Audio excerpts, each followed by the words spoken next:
The show features adults using adult language and discussing mature topics. You have been warned. Foot fungus? Foot fungus.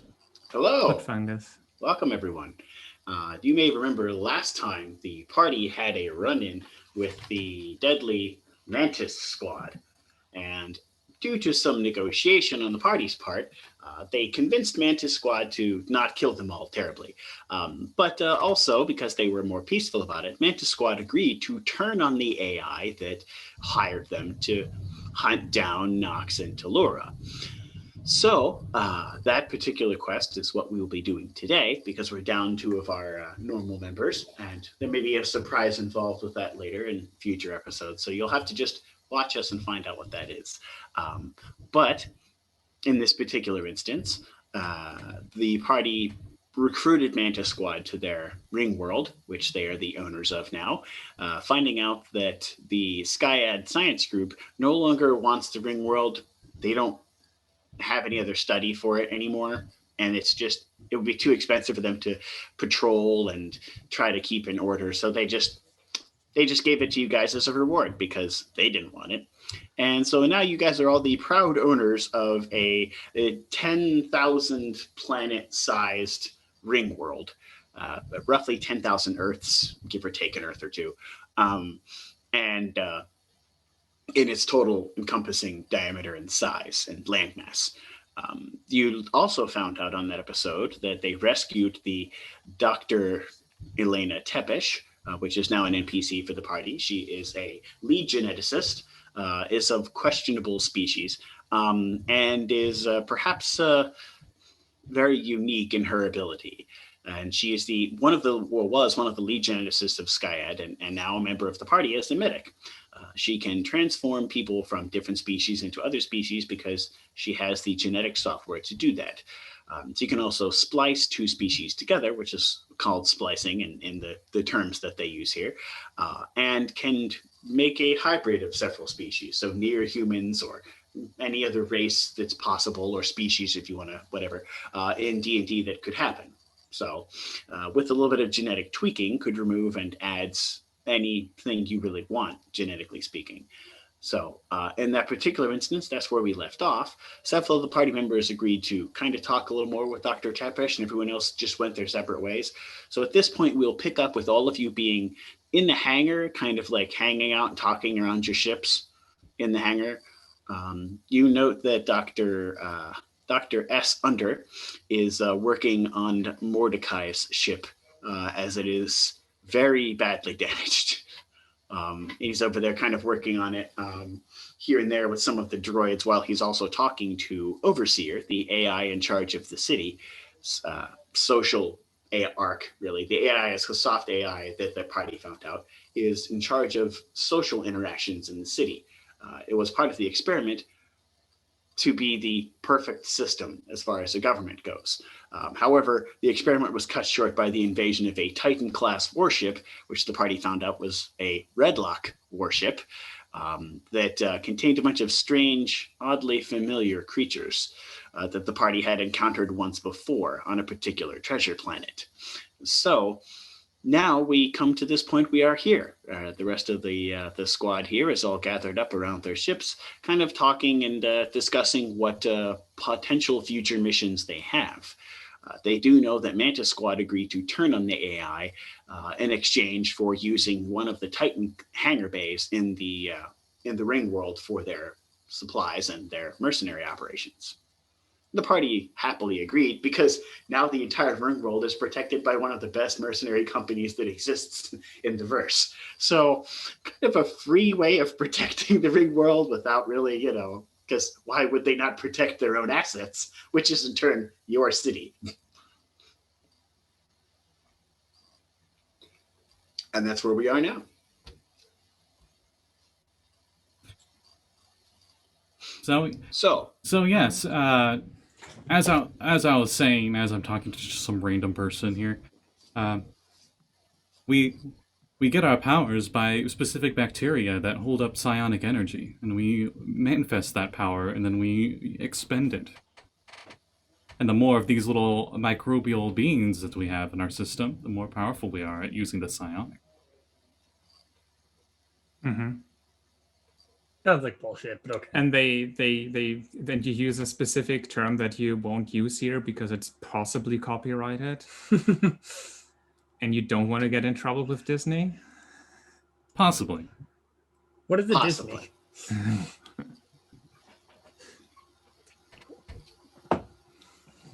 Possibly. Possibly. But yes, so gathered here is that Nox, Talurra, Zora, Eisen, Mordakai. You also have Dr. Under here. You know Dr. Tepish was busy speaking to some of your other squad members. And you also have your After he dear bullied one of them. compatriot Locathion here as well. All right. Wait, Dr. Tepish?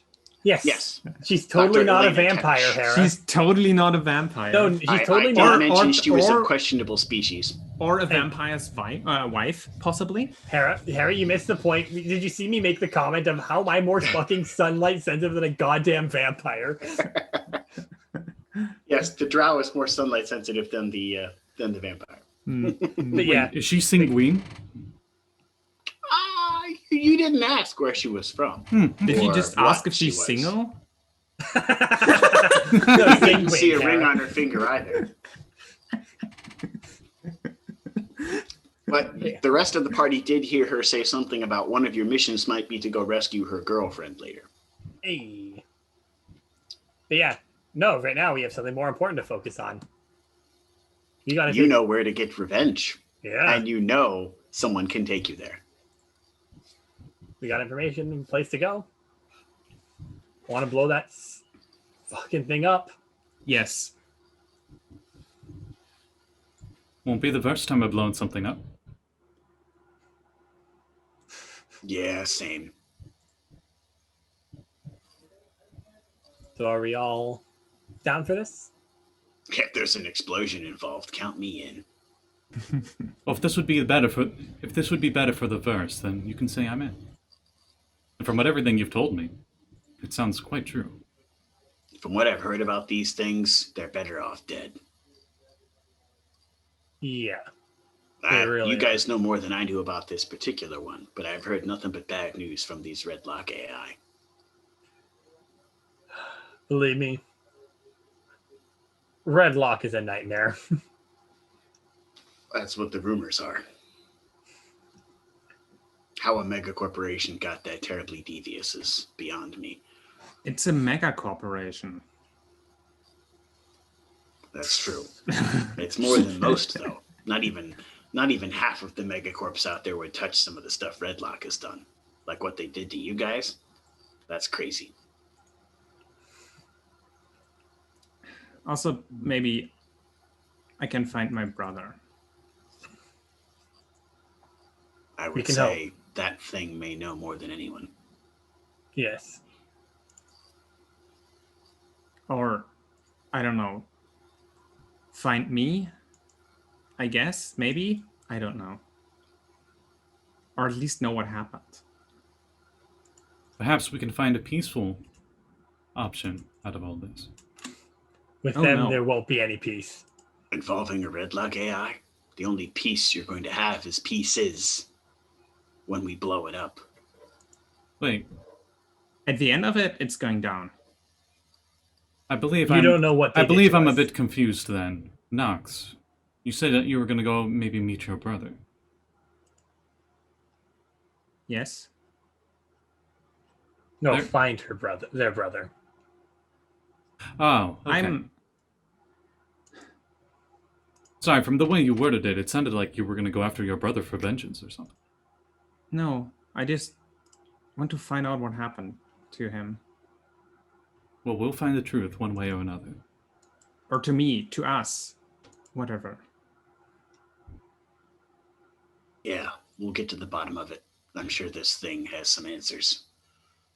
For the person here that hasn't met Mordakai before, he's a much older human gentleman. He's got the 90s like bang hair going, but it's gray, and he's got like a full beard. And he has on the robes I'm wearing right now. and he has a sword hilt on his belt that looks a lot like Zora's, but without the guard. It's a laser sword. Yeah, they're everywhere. So it's just a laser sword of exotic craft, and his eyes are also purple. So you know that he's maybe not completely human. Maybe he's a dark matter near human. Okay, he has a similar eye color to Talurra. Mm-hmm. But yeah, that's it. Right. Well, I guess is everyone good to go? As good as I'll ever I be. am. I've done my morning stretches. Yep. Ready to kick their asses. Will there be any tea aboard the ship? Yeah, I think there's a fabricator on one of those things. Oh, yes, that's Yes. right. You all use fabricators. I'll have to get used to that. Wait, you still brew tea the old way? There's something about it that just seems more... You know, Deborah Also- has tea that's brewed like that. Don't drink it. I have seen her. She's an odd being, to say the least. Yeah, she disappeared off with some psionic fungus. She's been gone for a few days. She'll come We back don't when she's know good and what ready. happened. She'll come back when she's done having fun. Meanwhile, I don't know if that's on, what she was doing. meanwhile, on one of the many asteroids orbiting around this gargantuan donut that could be considered a moon, she's just like, woo, tripping on mushrooms. All right. Pack up and get going. All right. Zora, Eisen, do you have anything else you want to say or grab before everyone takes off for the mission? I should be good. Okay. Good to go. All right. Locathion makes a communication on a comm and alerts Mantis Squad that they are ready to begin the mission. A Mantis Squad fighter flies out of the Titan-class hangar and parks in your hangar, and it kind of opens up the cockpit, and he looks out your direction, and he kind of salutes your direction like he's ready to go. And then the cockpit closes, and he takes off into space and seems to be just hovering, waiting for you guys. Yeah. So Talurra's going to get into her fighter. The Mantis Squad fighters, I should say, look like a crescent moon, like this. Ooh. And they have the cockpit in the middle of the crescent. And at the ends of the crescents have 2 missile pods, as well as 2 auto turrets. That's not rude. It's a space fighter. And you can definitely tell that their space fighter has shields, unlike other space fighters. AKA, these guys have money and their shit's really upgraded. In other words, it's a really good thing they're on our side. yeah, you don't want to be in the receiving end of one of those. So what ship are we currently in? It's Nobody Talurra, has it said. picked a ship yet. Talurra's hopping in her fighter because she has her small single person ship. Maybe you could pilot one of the big ones and we could all hop on one ship. Oh, I've never liked flying. I'd rather be a passenger. Don't look at me, I'm not a pilot. Are we bringing the dwarf? Might as well. He's a good pilot. Which is All our right. most combat-ready ship Hey, Cobble, we need your help. of the big ones. Because we have like a whole Right, fleet. hold on a second. I was just ready to crack open some of this whiskey I found. With the boys? Let's hold off on the whiskey until after we're done with the mission. Ugh. He sighs and puts the whiskey down and walks towards one of the ships. Which one are we taking? I like the giant fish, he says, looking at the Mesmer Mark II. There is I something was about to ask, like, which is the one that has like the most firepower?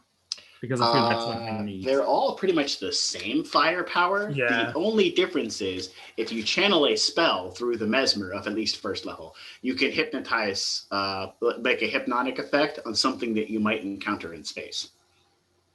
But otherwise, they all have the same basic weapon system. The Penguin King is really great if your pilot also has a lot of really good fighting skills, because it can turn into a battle frame. It can transform into a battle frame, and actually fight with like a slap attack and can fire missile barrage. But the Mesmer Mark II has, I do believe the Mesmer Mark II also has a missile barrage. Let me double check. I'll take the Penguin King then. All right, but if we're gonna turn it into a battle frame, you're using it. That's the plan. All right, good. And everyone hops on the Penguin King then. So the Penguin King does have the missile barrage. It has the pressurized feature that all of the ships have. It has sensors, a fabricator, a sick bay, life support, and communications. Okay, I get on and When it turns into a battle frame, it can use a slap attack, and it also has a missile barrage.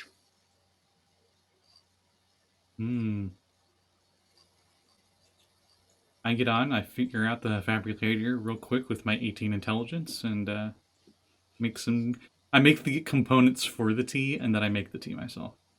There we go. I got the ship stats up now. Okay. All right. So, using Captain Cobble's Auto 10 pilot check, you take off into space and begin following the Mantis squad coordinates that they have given you over a series of several jumps.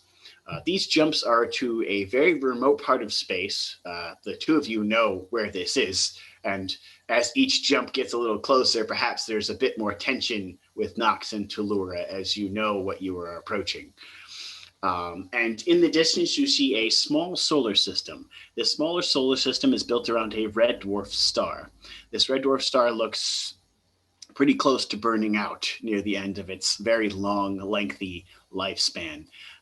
And circling this red dwarf star are several fairly rocky, mostly abandoned planets. Maybe they were scorched off at one point by a solar flare or some sort of supernova. But the one particular one that you were approaching, the Mantis squad member that's piloting you there approaches that particular planet that both Nox and Talurra know all too well. And a video comes up over the comm that you have for your ship. All right, this is as far as I go. You know where the planet is. It's right down there. Are you going to need me to assist you back, or do you have this? We got this. All right. Your help was appreciated.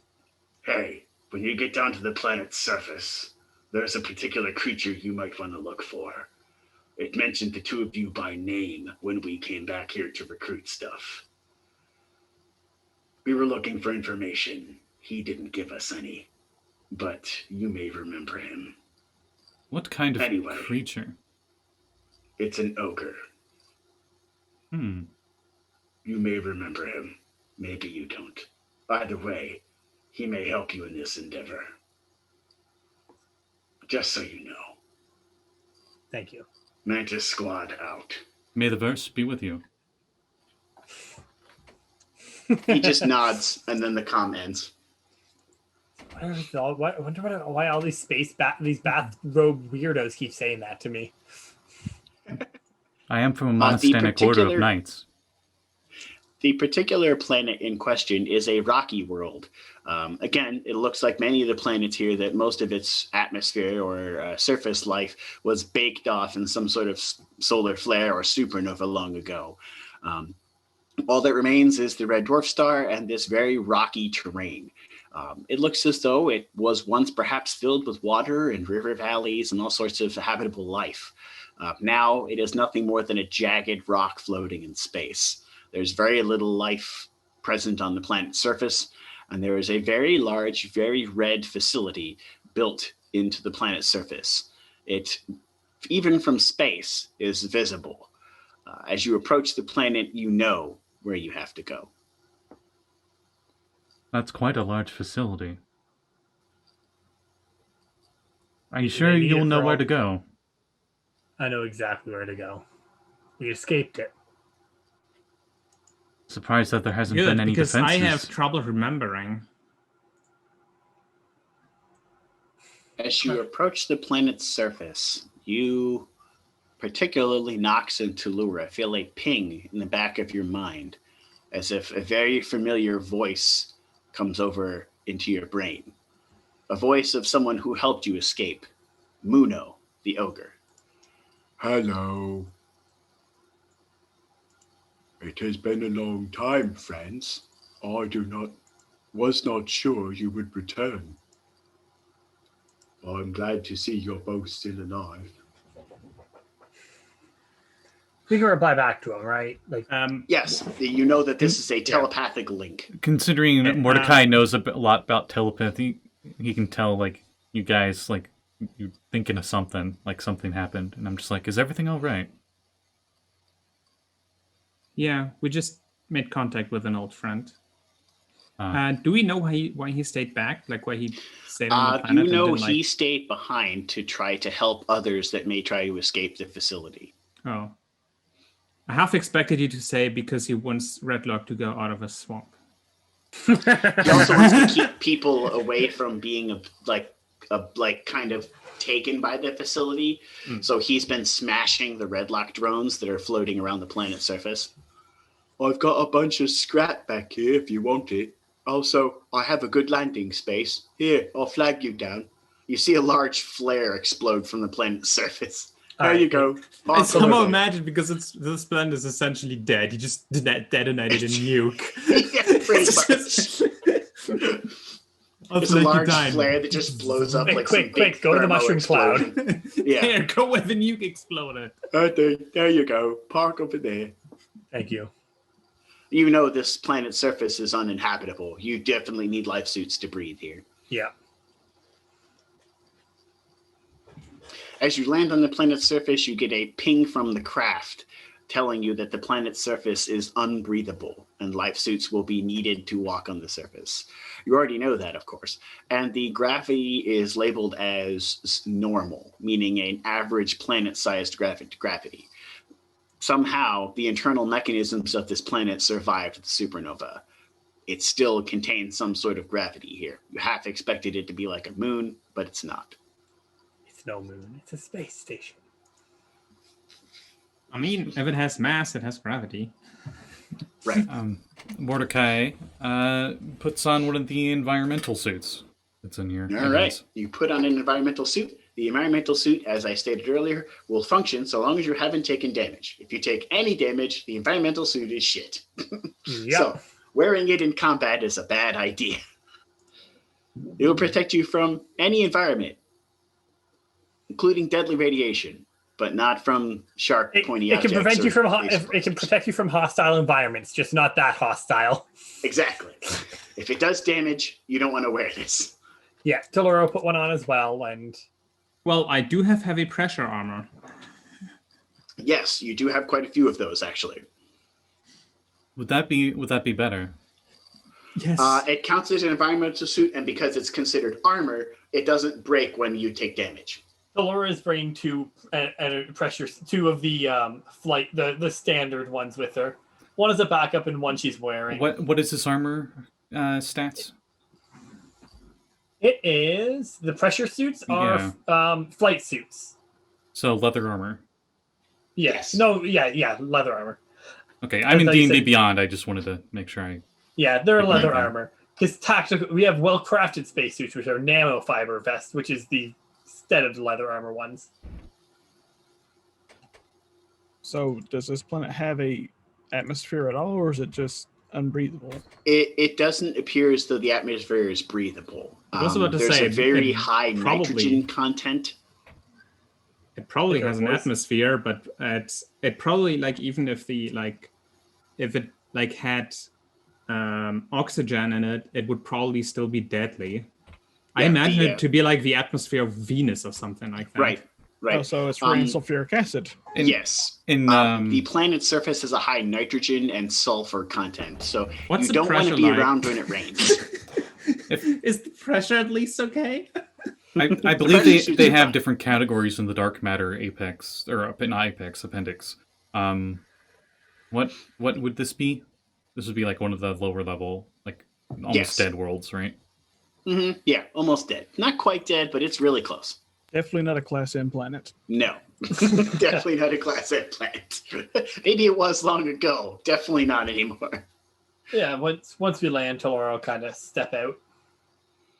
You With her- see a very large pile of very busted Redlock drones. They look as though they were smashed to shit and have been just left in a heap. Standing in front of them with a proud look on his smug face is a very bald, completely hairless ogre. You know this is Muno. He is covered in strange, angular tattoos and has a rather dumbfounded look on his face almost constantly. Hello. He says out loud. Hello there. Well, I've seen you've been busy. I think they're all broken now. I don't Good think job. there's any left. You It got took them a good. while. I'm glad you're all okay. Well, Why are you back here? Oh, it seems lucky rather you're okay. dangerous. We're here to Well- take this place apart. yeah, we Oh. have friends now, and I kind of want answers. Answers are good. I just want to see the place burn. That That too. is also good. It's a pleasure meeting you. Oh, I'm sorry. Where are my manners? You have friends who do not know my name. He bows kind of slightly, despite his very tall, nearly 10-foot height. He bows to you and says, My name is Muno. My name is Mordakai, and he also tries to do whatever he thinks the bow is supposed to be. you saw Muno kind of go like this. My name is Mordakai Starseeker. Last of the That's Laser a pretty Knights. name.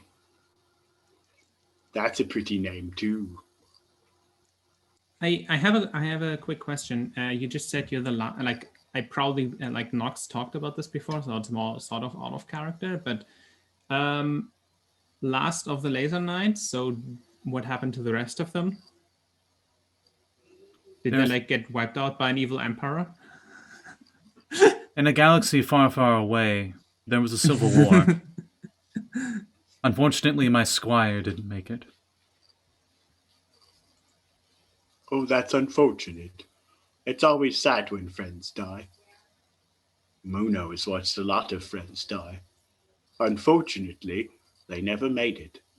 Unfortunately, though, 2 of Muno's friends are right here, and they're the only 2 friends Muno has left. Shall Muno show you where the front door is? That would be appreciated. I'd say we need to be quiet, but you know it already knows we're here. It points towards an antenna. Yep. I'm sure We know. No, I'm not going to say that. Never mind. Do you want some tea? Oh, no, thanks. I do not require sustenance for whatever strange reason. That is quite odd. Are you still able to drink tea for the sake of drinking tea? Sure, if I want to. Perhaps have- Now We is not the have time for something. tea, though. I want to enjoy it proper. We need to move quickly before they start getting too set up and ready for us. yes, I Outside defenses are destroyed. The interior defenses are still intact. We've got a few auto turrets before we can get into the facility. Be prepared for some fighting. Always am. Muno will open the front doors. Muno picks up a rather large pipe that looks like it was a cannon that was attached to one of the drones and sort of slugs it over one of his shoulders. Okay, I've got my door opener. Let's Perfect. I love him already. He's Scotty, he's just a dumber version of Kumar. He's if Kumar gets feeble-minded. You all hear a weird, like, pinging in your head, and then you hear Muno's voice in your brain. Everyone hears this. We'll have to be quiet once we're inside. Don't worry, Muno can talk to you like this freely. Although I don't know if we should do it inside too much. Understood. This actually would be wise if we're trying to be a little bit more stealthy. Muno can do this anywhere. Just ask. Muno walks towards the front door. As you approach the front door, you see there used to be several auto turrets here and a couple missile turrets, but they're very badly broken. Usually, it looks like some large bludgeoning object hit them. Maybe a pipe of some kind. I wonder who could have done that. It's a As Mu- mystery. As Muno walks over to the large red front door, the large red front door, along with the rest of the facility being painted a very bright red color, has a giant white padlock on it that seems opened, which you know is the red lock symbol. Muna walks up to the front door and goes, knock, knock. And he smashes the pipe into the front door, bashing the opening mechanism until the point where it just slides open. Okay. Right. Well, so much for the stealthy approach, then. This is the stealthy approach. He already knows we're here. It's already aware. There's no point in being too stealthy. Mordecai's There is no hiding from RL6. Mordecai's laser sword comes off his belt and is in his hand. Then we should proceed. All right. Let's We've keep got going. about 20 Materializes foot of that hallway gun. before the first auto turrets pop out. 20 feet? That's more than enough space for me to work. Okay. You know what to do. No has your back. I'll make sure no drones come from behind. Perfect. I don't know if he has any buried here. Yeah, and Do you mind she'll if look I and say, join you "Close-" for the front line?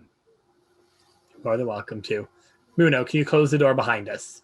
Of course. We want to keep As you that, kind of that all- atmosphere in. As you kind of all walk in, Muno slams the door shut and kind of squeezes them a bit with his hands, and you hear a metal bending sound. Perfect. Okay, doors are closed. Does the red lock base repressurize pretty Yes. You see a green light go bing, and it says atmosphere breathable. much? Talurra takes off her protective suit because she knows it's going to get wrecked with her how she fights. Mm-hmm. I'm gonna keep the pressure suit on, but like Yeah, if you've got the pressure remove suit the armor, helmet you're for good. benefit. Eisen, you're fine. Your armor can take a hit and still be good. Nosh, you had the pressure suit's armor on. You're good. Mordecai, did you take a pressure suit or do you have a life suit?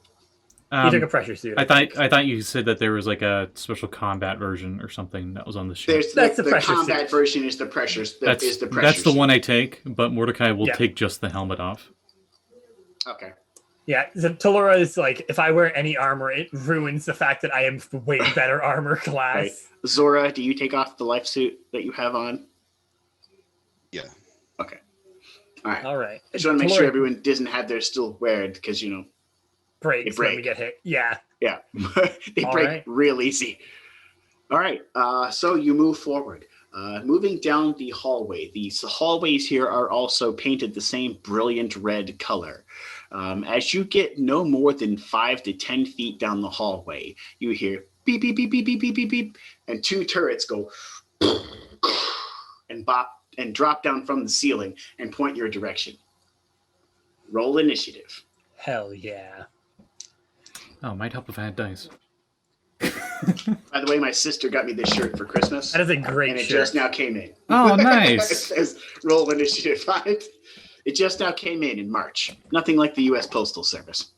I mean, a certain somebody tried to shut it down, so I mean, I'm happy it's Yeah, there. Tried to shut it down, Right. but effectively sabotaged it. Really? Yeah, exactly. Really? I just rolled a nat 1, so 6. Oh my god. Meanwhile, Eisen and I match.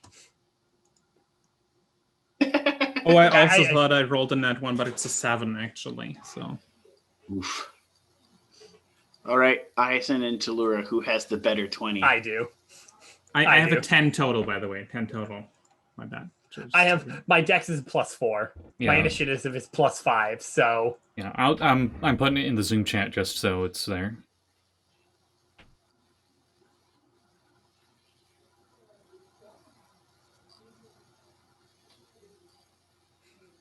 Okay. I know what these are. Never mind. So Zora's laser sword, was it pink or was it red? I was trying to remember. It was red. Her hair is pink. That's right. Okay. All right. Leading initiative, we have Talurra. this girl. Hell yeah. All right. Well, she'll take a couple steps and then teleport up to the turret. Oh yeah, how far Sitting away above are you they? is a laser auto turret. It is 15 feet from you. Wait, I don't even take a step. I just bamf there. Yeah. I don't even take a step. Hell yeah. And I'm gonna punch it. All right. Ooh, that's an 18 on the die. So That hits. yeah, I figured that was gonna hit. So, and I will use acidic punch for this. Caustic blade. That's the word. So I need Such a 1d6. name. Yeah, Caustic Blade is such a good name.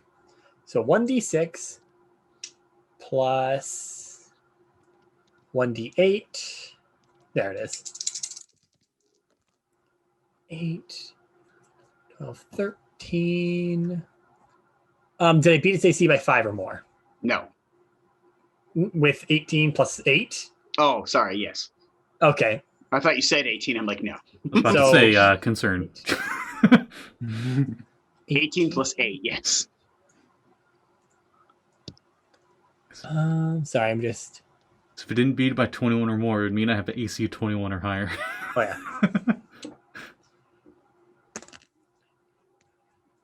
25 points of damage. All right. The turret looks like it took damage. Yeah, and also, for the next attack, whoever goes, it has a -4 AC. Ooh, nice. I Eisen, rolled a 4. I'm very happy about that. there are 2 laser turrets 15 feet away. Or, sorry, taser turrets. They're set to How stun. bad is one that Yes, she they just are. engaged? All right. How bad is the For one some that... strange reason, that particular turret looks easier to hit. Roll your dip. All right. It looks like it's been melted away a bit. Yeah. I'll target the other one with my shoulder cannon. Okay. 19 to hit. That's a hit. All right. It takes 13 damage. Okay. And then I'll take aim with my rifle at it as well. All right. And you attacked the one that wasn't damaged? Correct. Okay. 24 to hit.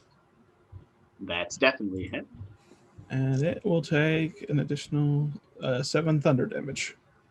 Okay. Oh, question quickly. How far away is the other one from me? The other turret is 10 feet. There's Okay. a 5-foot space between them. All right. So I'm guessing she's attacking the one close and I'm attacking the one long. Right. All right. And that's my attack. All right. Next on initiative, Zora. First and foremost, I will use my bonus action to activate Element of Earth for an extra 2 AC. Okay. And why not? No, I can't do that. I can't use 2 leveled spells, right? I can only use 1 leveled and then a cantrip. 1 leveled and a cantrip. Yep. Correct. I absolutely hate that. All right. In that case, yeah, I'll just move my normal quick movement and get between both turrets. That way, Talurra is not within this damage range. And Thunderwave. All right. I need them. Which one is Thunderwave? I think it's Dex. Thought I had this up. I apologize. Yes, Thunderwave is Constitution saving throw, please. Constitution. Yes, What's the DC? 15. 15. They both pass. Oof. Well, at least it still takes half.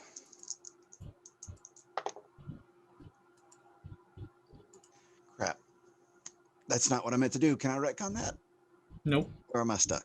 I'm kidding. I don't know. I was going to use my actual attack because I have extra attack. I was thinking hitting them both, and then I defaulted to Thunderstep. Or Thunderwave. Fine. Am I stuck with Thunderwave? What was the damage for Thunderwave? The damage for Thunderwave was 9 total. Okay. And that's half, or is that total? That's total. Okay. All right. They both look slightly more damaged than they were before. It's hard to tell. It's a turret. They don't If bleed. it bled, you would know, but it doesn't bleed. They're both kind of sparking a little, so maybe they're damaged. However, it's the turret's turn. And the turrets fire. One of them fires at Talurra, and the other one fires at Nox. I'm assuming the ones that are firing are like the one that Talurra punched is the one that's firing at her. Yes. All right. Okay, so I'm sorry. Go ahead. First, the one that's firing at Talurra has disadvantage. Okay. And I'm not sure which one this is going to matter on, but I did take the Sentinel feat. So at We least both one took of them- Sentinel. Hell yeah. Oh boy, there is going to be so much pain. So many spreaded. things are not moving. Oh, this is awesome. So many of us are gonna have reactionaries because I might have a reactionary that will go off right now. This is But this great. depends if they hit. For me, I can't use my reaction at this moment, but What's your AC, Talurra? 18. Okay. Because of disadvantage, the one that fired at you missed. Thank you, leading edge Nox, tactics. the one that fired at you rolled a 20 Oh, on the That's red dice battle. of doom. All right, headshot. I'm gonna use a reaction, and my hand will come out, and you'll feel psionic energy come from my hand, and I'm gonna help Nox on that one. So you can roll Okay. damage, but I'm gonna reduce it. Could I use Okay. my reactionary ability to attack it before it has a chance to get that attack off? I don't think. Sentinel goes off before the attack Yeah. resolves. So yeah. it does. Mhm. Sure. So if you destroy it, I don't get hit. Exactly. That's exactly why I was And asking. then go and then ahead and my make the reaction doesn't go off. So Mhm. Right. Also, oh no, it has 0 speed after once you hit if you hit it. Oh no, a wall-mounted turret has It 0 can't speed. move. Gosh darn. I mean, it could drop. It could get sucked up into the roof again. Maybe. It is a ball turret. how high up is the So roof close. or the ceiling? It's right above your head, so like you 10 can reach feet? up and touch it. Oh, Yeah. oh, not even 10 feet. Okay. No, not even 10 feet. Muno is like ducked down. That's what he told. Yeah, this way he's kind of keeping our backs. Does a dirty 20 hit? A dirty 20 definitely hits. Nice. That may not be much, but I'm still trying. Saege, I'm surprised you haven't picked up combat mage. I have Otherwise- combat casting. Oh, you do? You have It's the one part that of lets a you make a channeler. reaction as an AOO? A You use spells? there's a feat for War Mage or something. War Mage, Magic? that's the one. War Magic, I think it is. War Mage. No, it's called War Mage, that you can cast Mhm. spells as a reaction. Cantrips You might wanna look into that specifically. Well, Which I is have fine for combat channeling. casting. Yeah, the channeler gets a combat casting of their own. Ah. That's the one where I sink a spell into my blade. And it's 7 radiant damage on that attack. Okay. It looks more damaged. I reduce it by 8. The damage it would do. Does that negate it? No, but instead of taking 17 damage, Nox only takes 9. Hey! All right, you notice that Hey. the beam that it shot at you, like it probably was going to hit like the head or something, but like I put my hand out and it like forced it so it hit somewhere else on you instead. That's good because I want to say I rolled really shit when I rolled my hit points. I rolled a 2, a 3, and a 5. Oh, for my- Did the for my turret last three. fire at an advantage or just normal fire at her? Normal fire. Okay. the one that had disadvantage was me because I have. Eisen, you know these are base laser turrets. These are kind of shitty for a defense mechanism inside of something. Do you think this might be like a precursor to worse turrets later? Well, I asked because at level A I took field commander feat, so with it, allies within 5 feet of me who are incapacitated have hostile creatures don't have advantage on attacks against them. Oh, cool. Oh, that's an All awesome right. feature. That's So- awesome. so that'll Heck help. Yeah.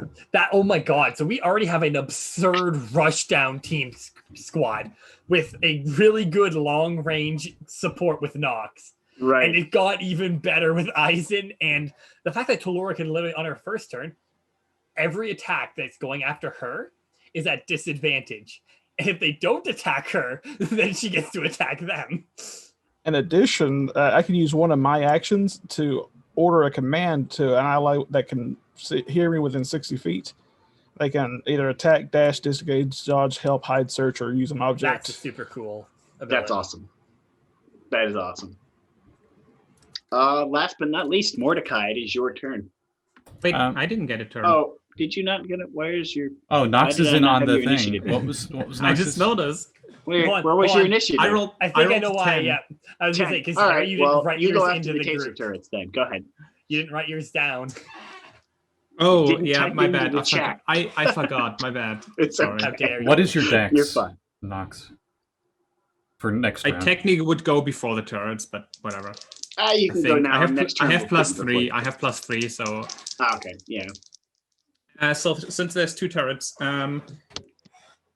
Nox has 1 pistol in one hand, and like she materializes another one in her other, and she gives 1 shot at both turrets. I have a question. I assume that these turrets do not they cannot be pushed, I assume. No. Okay. Are you They sure cannot about be that? pushed. I am certain. Darn. They cannot be pushed. Also, Hera, if you're which one, depending on which one you're attacking, the one I attacked or the other one, you have -4. They have -4 to their AC if you're attacking the one I attacked. Yeah. I mean, I attacked both of them. Okay. 1 attack to each. So first one, the one that shot at me. All right. Maybe not force push back into the walls. That's what I was gonna do. I think I missed that one. That's a 12. 12 is a miss. Yep. It's 12. Oh wait, -4 AC. No. No, that's not the one. That's that's not the the one. other one. 12 No, I is the attacked the normal other one. one. Yeah. And the other one is a 13 with the -4 AC. So that's 13 it. hits with the -4 AC. With that, you know now their AC is 16.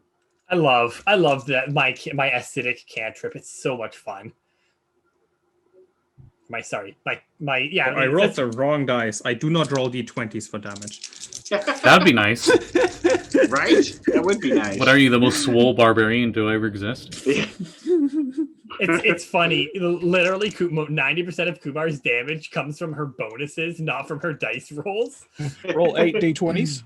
Yeah. I mean, that may as well have been what, Yay! 23 damage. may as well have force. been what Sunspot was doing today. How much? 23 force. And that was to the one with minus AC? Mm-hmm. Okay. It looks almost destroyed. Good. Sparking a lot more than the other one, which you're guessing means it's almost destroyed. You don't know for certain. It's not a living being, so it's really difficult to tell how broke it is. But you think sparks are probably bad. All right, Nox, do you do anything Broke else? it is. I don't think its bank account is very full anymore. Yeah, you're not sure about that either. If that's your turn, Nox, Mordakai, Yes, you're that's my next. turn. It decided to invest in movie theaters in 2019. You know, it's just not doing so well. Bad idea, 2020. Anyway, was that Nox's turn? Yeah, Yep, that's Your my turn. turn, That's my Mordakai. turn. Okay. So Mordakai just laser sword he's running up, and he's gonna attack the one that Talurra did the acid thing to, and then It's no longer -4 AC. It's only for the first attack. it's still really broke. So I'm gonna. Yeah. it's still try it. really I almost figured I Um, wanted to make that clear before you. right. It looks like a college student. You know, it looks really broke. So It does. that, and then my second attack will be on the other one. All right. So first attack. But actually land. Okay, good. 21. Yeah, hit for sure. Okay. Laser sword slices through with its orange blade and does max damage for a total of 15 radiant. If that was the first turret that was sparking, it is definitely exploded. Okay, and then it You come run up up and slice it off from the ceiling, and it falls to the ground very broken. I come up to the second one, and on the second strike, I seem to move even faster than the first one. Even though it's still only a single strike, I rolled even higher, but not a crit on the to hit. It's definitely a hit that. And I deal 13 radiant damage, and as I use one of my psionic energy things, to make it a psionic strike, I deal additional force damage. All right. For a total of 9 force damage on top of that. 9 force damage. All right. And with that strike, you destroy that turret as well. Nice. You come in and basically slice both turrets down from the ceiling, and they fall to the ground and spark all over the place. I could have done And a some. rain of sparks comes down across everyone from the ceiling, and some doors kind of like and close in front of you, and a little panel on the side slides open, and a red light shoots out across everyone in the room. and then the red light stops. Just as quickly as it started, it stops again. That Do we doesn't just look good. got hit by a high amount of ionizing radiation? No, but that would be a really cool trap. I figured we just start to fall to pieces like the laser trap in Resident Evil. That would also be a really cool trap. But no. Then you hear a very familiar voice, a voice that both Nox and Talurra you know all too well. So, the escapees have returned. I do appreciate you bringing me more test subjects. The only thing that's getting tested here is how easy it is to destroy you. Perhaps not. Good luck getting through the blast doors. I have a couple more. I have all day. You don't. You didn't tell us this place would have I a shoot red the light panel. district.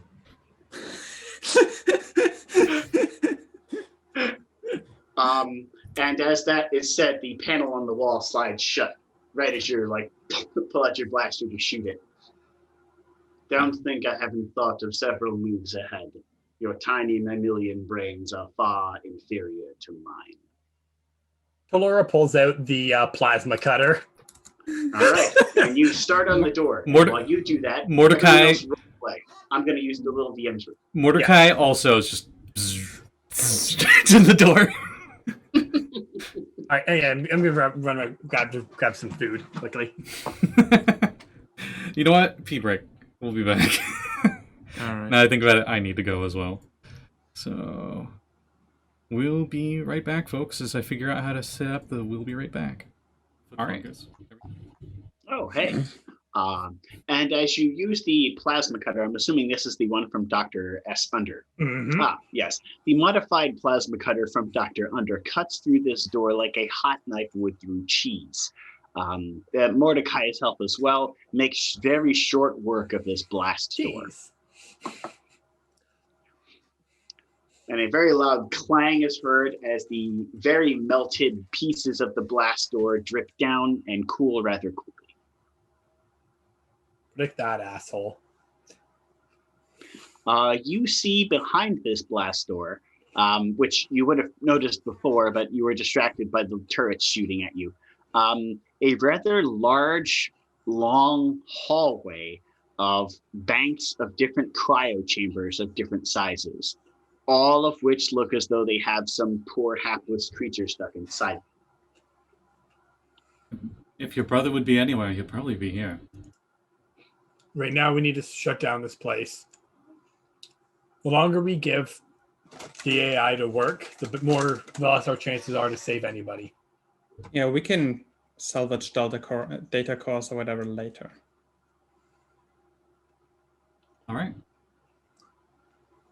The large, long hallway filled with large banks of cryo chambers ends in another blast door, which I'm assuming using a similar tactic you also make short work of.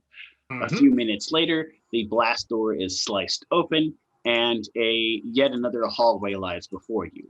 This hallway shows a very large bank of huge watery tanks where you see lots of different creatures stored inside.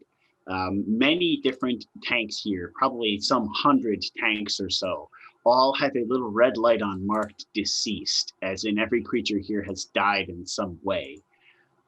Near the end of this large bank of watery tanks is yet another blast door, but one single tank that has a green light on. Do I recognize any of these creatures at all? Many of these creatures look like many different species that you would commonly find throughout the verse. Near humans, elves, dwarves, gnomes, halflings. So they're all humanoids. Yes. Okay, so I actually do walk to the tank with a green light. The tank with the green light has a medium-sized creature in it that looks to be made of rock, but you're guessing that there's some alive in there somewhere? Hey, it's Onyx. Hey, it's Onyx's origin story. Holy crap. Okay, I half expected Nox to just look at herself there. Or Talurra, one of the two. Stop trying to read my plot. After all this, it's still you. But the creature looks alive. It looks as though you could easily deactivate the tank and free them. Is it conscious? Yeah. It looks asleep at the moment. Or, But when you deactivate the tank, it would wake up. I first I check like vital signs or anything like that. Everything looks stable. It looks as though, just like you, they have a red lock chip. And it says chip status active. What does that do again? You know what your particular one does. You don't know what its does. This creature doesn't look as though it identifies with gender like you would. And it would probably be appropriate since it looks to be made completely of rock. Mordakai attempts to talk to it via telepathy. Hello? Hey, man. Are you alright in there?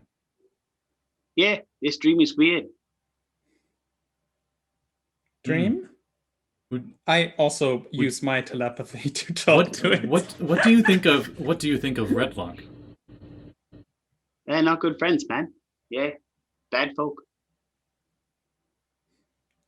We'll let you out, all right? Yeah, that'd be great. You can either join us, take down this facility, or go back to the entrance. We have a friend there. He should be waiting there.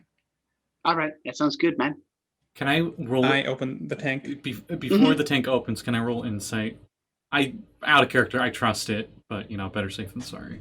Sure. Oh wow, almost a nat 20, 21 total. Despite the events of what's going on with it and what's occurring with it, he seems incredibly calm. Or it. The gender of this thing is lost on you. It's made of rocks. It really doesn't know what. You don't know what to identify it as appropriately. Compared to you, it literally looks like it's composed entirely of rocks. Damn it, universe. He's a I doctor, opened the not a thing. geologist. Yeah, exactly. I was thinking the rock monster from what was that? Space Quest, the Star Trek parody movie. I remember. Is this Thor Ragnarok? That's exactly what this inspiration point is. for catching the reference. Oh no, so if you saw in chat, the moment you said, "Hey man," I'm like, "This is." I know exactly what this is immediately. Hey! just That saw guy's the chat, back. The guy's back online again. The Noob Slayer guy. Yeah, that's him. Yep. Anyway. Anyway, yeah. You deactivate the tank, the water drains out, and the glass recedes into the floor after the water does, and the creature unplugs all of the different wires that are plugged into it. And he or it looks over your direction and goes, "Hey man, my name is Grimes. You guys gonna be here long? I'll be back by the door. If you need anything, unless you have a spare blaster, I'm gonna be over there." I have a blaster that I don't need, All right. Yeah. so I'll hand out the blaster. It's like, here, there should be an ogre there. He's with us. All right. I'll go back with him. I Yeah. was talking to my brain. That's kind of weird. Okay. Well, I'll go talk to him in person because this He's a good brain guy. talk thing is really strange. All right, guys. I'll see you later. And he Keep walks safe. away. He does look to be made of blue rocks, by the way, as well. A slightly blue color. Now that he's not in the water, it's He easily seems like a noticed. rock He solid seem- ally. He seems pretty calm. But anyway, like you said, we should probably make haste, correct? Mm-hmm. We should. And you slice through the other blast door and make your way down yet another large hallway. This one is filled with a bunch of strange data banks of information, like large pillars of computer parts. Can I attempt to access any of them? They don't look like they have anything accessible from the exterior. No user interface. Got it. Right. And as you reach the end of that hallway, 2 missile turrets come down from the ceiling. Yay, initiatives. Initiatives. Hopefully I don't nat This time, one. everyone, so we don't have to worry about it. Oh, thank God I didn't nat one this time. Hey, Yeah. 18. I rolled better. I'll say it out loud for the audience, but 16. I got 22 for mine. 24. Nice. God, the tank is just really good at initiative. MT is rocking that initiative. 20 on mine. All right. Now roll the turrets. And I forgot who is here, so I'll also roll the Cathions. Whoops. It's fine. Okay. That seems very ham to not really care about the Gatling turrets, but care about the missile turrets because they had actually hurt him. Yeah. That does kind of fit his character more now that you mention it. First one, I don't care. They can't hurt me. Second one, motherfucker. It could be a cat. It could be a This result could of. stretch. All right, fine. You caught my attention. All right, now you've pissed me off. You got dirt on my clothes. Yep, that's pretty much it. Everyone rolled pretty high for initiative. Yeah, it's all high numbers. This is kind of nice. It'll be even more comical once you see the setup. Oh no. Am I last again? I bet I'm last again. Not quite. So I'm almost last with 16. From what I can see on here, I'm last.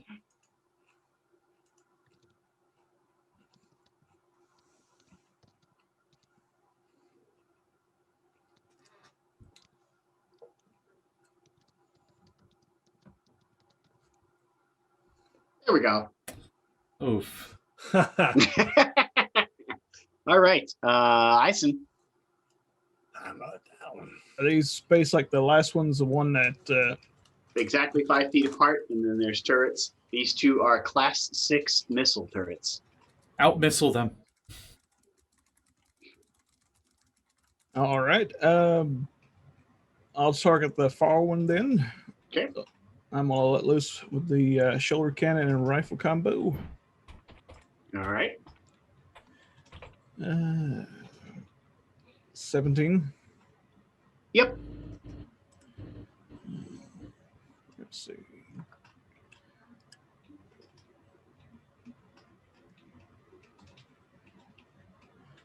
Takes 18 with the shoulder cannon. Okay. And with a well aimed shot with the rifle.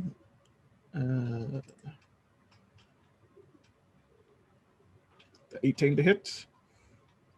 Hit. Take 7 more thunder damage. Okay. Knowing what these turrets are, I can know what the output is going to be. Yes. Yes, it is a very large, very painful missile that blows up in a shard of shrapnel. So if it doesn't hit you, the shrapnel might. All right, how bad does that one look? Is it sparking? It looks kind of sparky. Yeah, maybe like 50% of its function ish, give or take. And knowing what them are, I know that they can hit pretty hard. Yep.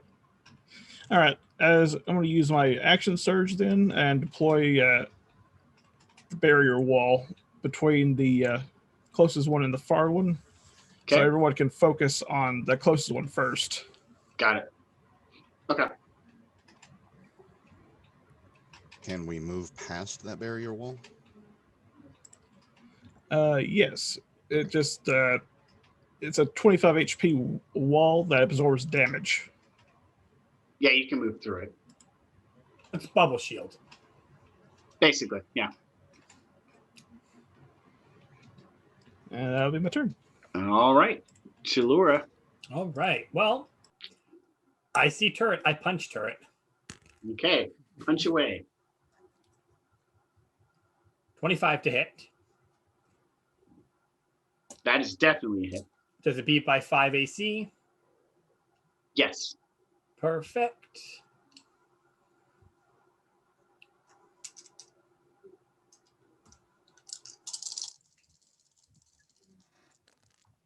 All right. 8, 9, 12, 13, 14, 15, 16, 17, 18, 2, 7. All right. 27 points of acid damage to it. It explodes. Beauty. Give me a reflex or a dexterity save. Sorry. Dexterity. All right. 3.5. I apologize. As soon as, I still make used that to mistake all the time. See, I'm Don't worry so about used it. to dealing with friends who Oh. are used to saying reflex. I'm like, yep, I know what that is immediately. 24. 23, not 24. Okay. You pass. So instead of taking 11 damage from it exploding, you take 5. Wouldn't the bubble shield No, absorb that? you hit the front one. It exploded. Ah, It can okay. blow it up. So how much damage did I take again? 5 instead 5. of 11 Cool. because you moved out of the way when you saw the turret go. Yeah. Dodge. There was a a casualty.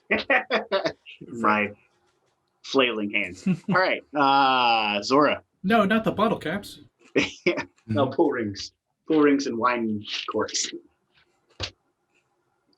Okay, so I do have to ask this just as far as physics and mechanics are concerned. Mhm. If I only use part of my movement to get to a certain spot after I take my action and bonus action, can I use my remaining movement? Or am I stopped as soon as I take my action? You can split movement. You can, yeah, I was supposed to say, As long as you can don't split it. exceed 30, or whatever your movement is, 30 feet or whatever, you're fine. Okay, I just wanted to make sure. Yep. So first and foremost, I'm actually going to activate bonus. Forget that. I'm going to move right up to the one in back. Mhm. I'm just going to. Can I do that? Yes, I can do that as a bonus action. Okay, so yeah. Sorry, I was having to double check something. No, you're fine. So yeah, let's do this. I'm going to go with my tried and true little ability. Gonna channel a chromatic orb of lightning into my blade. All right. Good choice. Let us see the roll to hit. Plus my spell is 22 to hit. Definitely hits. Yay. So 3d8 lightning, 1d10 radiant.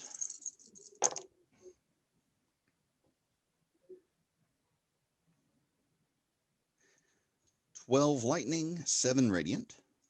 So Okay. 19 all day if that matters. And then here's the best part. Something that I got on a recent level up that I wasn't aware of because I panicked and didn't level up until before this episode. Mm-hmm.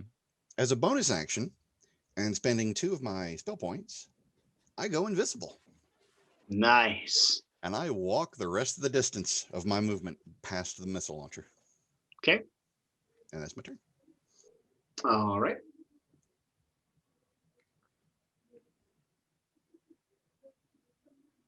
Next on initiative, we have Nox. How far away are the turrets again? The particular turret you are looking to attack, the only one left, is 15 feet from you, behind 15 feet. a hollow wall. A what wall? A hollow wall, like a hollow soligram wall. You can pass through it, but like missiles can't. You mean projectiles can't? Yeah. Mm-hmm. Or specifically missiles, because like... Specifically projectiles. You can walk through it, but projectiles can't go through it. And spells can't either, probably. Correct. I assume, okay. Well, since I'll pass through the wall. All right. And then I'm, since Nox is now very close, her pistol is warping its appearance into something a little bit more of a bigger caliber. And I'm going to shoot it. Again, hitting it with force damage. All right. Or actually, since my shield is down, no, force damage makes more sense. We want to get this thing down. Nat 20. That is definitely a hit. Are we using the chart? Yes, we are. Oh, the chart. Let me get it out. Yes, we are. Don't know why I closed it. The poor thing. It's been so overused today. We abused it in our last game. You seriously rolled over 20 crits. I'm pretty sure. Not over 20. I know me and At least 12, if not more. Jamie and I rolled 2 each. I rolled one, and I'm a So- feeble-minded warlock. And because I'm so close, like the whopping, to explain that a little bit more, I upgrade the size of my damage die by 1. And I have usually D10. Now I have D12. And you critted. All right. Nice. And a credit.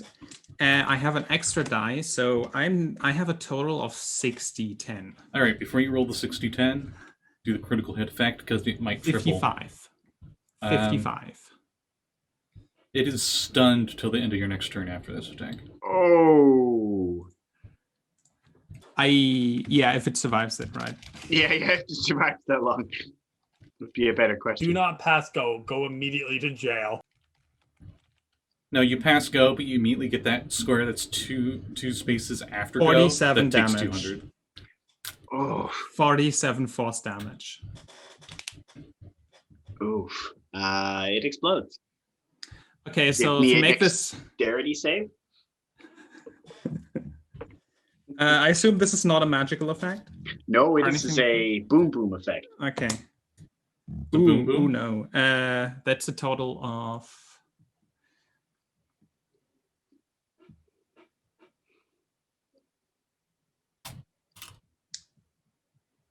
Oh wait, that's actually pretty good. No, I thought this was what.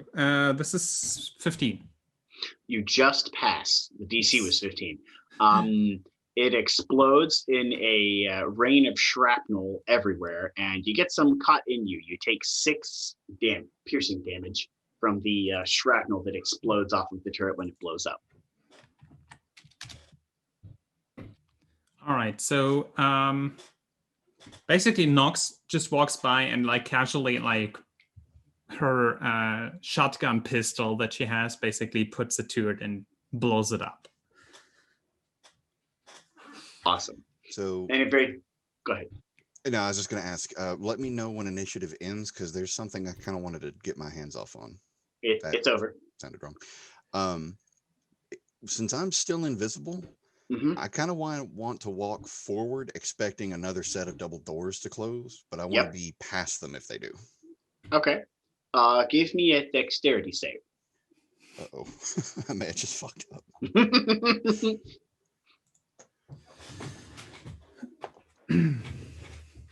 Ooh, 18?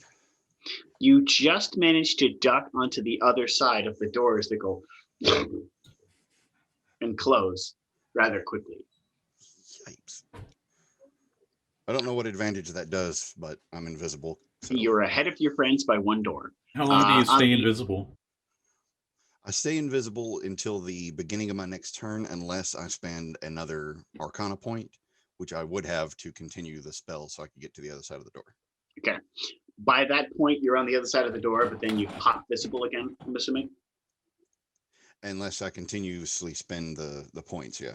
Okay. But I need to know what I'm seeing in case I need. In the other side of this particular door, you see a very large, very open, huge area. This area looks as though many different individual stations are set up with like almost like laboratory tables set out, and a set of mechanical hands above each of them, like a 5 or 6 different mechanical hands ending in different surgical equipment. Used for cutting open, slicing, and installing or taking things out of different patients that might be on the table below them. There are probably about 40 tables like this in this room, Oof. none of which have anyone on them. Okay, then yeah, I wouldn't want to spend any more of my points just yet. Pop back invisible, but I'm gonna move Mini to boss the music starts playing. Yeah, really. I really fucked up. I'll just move to the side of the door and just lean back against the wall, wait for them to cut through the door. Okay. Yep. And would have been go ahead. would have been funny as soon as you go visible, like another pair of turds pops out. Zora, haha, I'm in danger. I'm in danger. Yeah, I realized how bad of an idea that was as soon as the door shut behind me, but I wasn't thinking straight to begin with, so that's on me. It's okay. That's the secret. I never think straight. All right. Moments later, your friend's plasma cut / laser sword through the door, and the door falls down in a heap of metal. You all are a bit surprised to see Zora already on the other side of this particular How door, the hell did you get over here? but you did see her disappear. That is a good question. walked. Okay, maybe we shouldn't. We're split not up. trying to accuse you of anything. It just might be useful for later. Also, we might don't want to split up. We don't know what they have in store for us here. exactly. We could cover more ground that way, but I understand that. You know the enemy better than any of us. Do you understand all of that? Or perhaps you think that you do. I have already anticipated any number of moves you could have taken, although your friend's trick wasn't one of them. You have piqued my interest to where you are. That might not be to your advantage. We'll have to see if we can surprise you some more. Overhead speaker.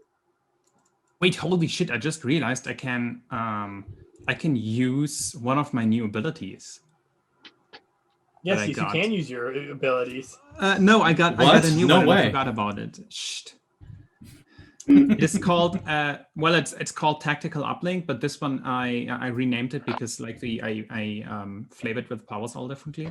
I named it Ethereal Awareness, and as an action I can gain the general lay of the land within a 1 mile radius. I cannot detect creatures, and I only get surface level or RBS features. So would that let me basically get a mental map of this facility? Just the room layout and stuff like that? Essentially Resident Evil movie layout?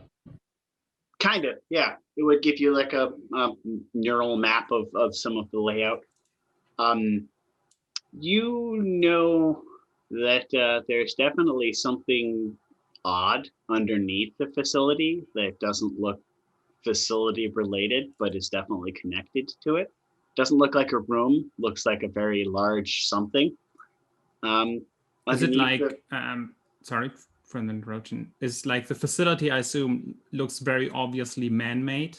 Yes. Or like, you know, like artificial? And Yes. it's like that what's under it, is that like natural? It seems like a natural cave formation or No, something it definitely like seems artificial to a large it degree. also is artificial, okay.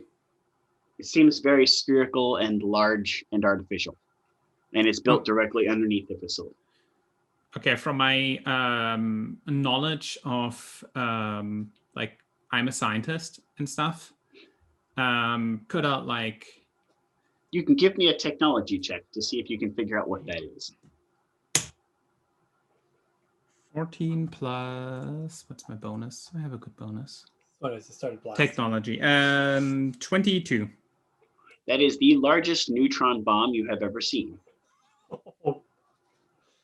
If that goes off, the entire planet will be encased in a 5-foot thick layer of ice. Instantly. That's very uncool. So we're sitting on top of a very, very large bomb. What I a just surprise. thought that everyone should be aware. Interesting. I wasn't aware you knew of that. Via telepathy, Mordakai says to everybody, perhaps maybe then we should keep the lasers down? Nox also were using the telepathy to Talurra, just to Talurra, because I can only talk to a single person using my telepathy, not to multiple, is...